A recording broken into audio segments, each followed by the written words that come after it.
বীরভূমের লোকপুরে ভাদুলিয়ায় কয়লা খনিতে বিস্ফোরণের তীব্রতার 500 ফুট দূরে ছিটকে পড়েছে লরির চালকের দেহ। চারিদিকে ধ্বংসস্তূপ ছড়িয়ে ছিটিয়ে ভয়াবহ বিস্ফোরণের চিহ্ন। তুবড়ে গিয়েছে লরি, আর তার মধ্যেই ছড়িয়ে ছিটিয়ে আটকে থাকা ঝলসানো দেহাংশ।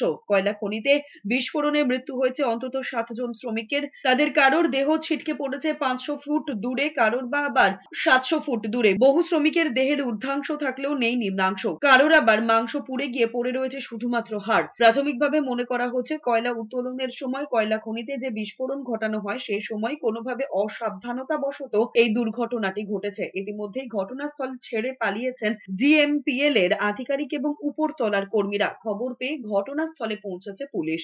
কর্তৃপক্ষের টিমই আছে এখানে, তারা আমাদের সঙ্গে হেল্প করছে, তারা আমাদের গাড়ি পাঠাচ্ছে এবং যেহেতু কর্তৃপক্ষর সঙ্গে এরা হেল্প পাচ্ছে বলেই কর্তৃপক্ষের এগেনস্টে আমাদের এখন অবধি হেল্পিং পয়েন্টে কিছু বলার নেই। যদি কোনো জায়গাতে ওদের কোনো গাফিলতি থাকে সেটা পরবর্তীকালে তদন্ত সাপেক্ষ। এদিকে বীরভূমের কয়লাখনিতে বিস্ফোরণে মৃতদের পরিবার পিছু 30 লক্ষ টাকা আর্থিক সাহায্যের ঘোষণা করেছেন রাজ্যের মুখ্য সচিব মনোজ পান্থ। আরো 2 লক্ষ টাকা দেওয়া হবে আর্থিক সহযোগিতার জন্য। শুধু তাই নয়, পরিবারের একজনের জন্য হোমগার্ডের চাকরির ব্যবস্থা করে দেওয়া হবে বলেও জানানো হয়েছে। কোম্পানি যে এমডিও যেটা থাকে এবং পিডিসিএল এর মাধ্যমে 30 লাখ টাকা ওয়ার্কস এন্ড কম্পেনসেশন অ্যাক্টে যেটা দেওয়া হয় 30 লাখ টাকা কম্পেনসেশন দেওয়া হবে। তাছাড়া 2 লাখ আমাদের যেটা নর্মাল কম্পেনসেশনের ব্যবস্থা থাকে কোনো অ্যাক্সিডেন্টাল ডেথে, ওটাও দেওয়া হবে।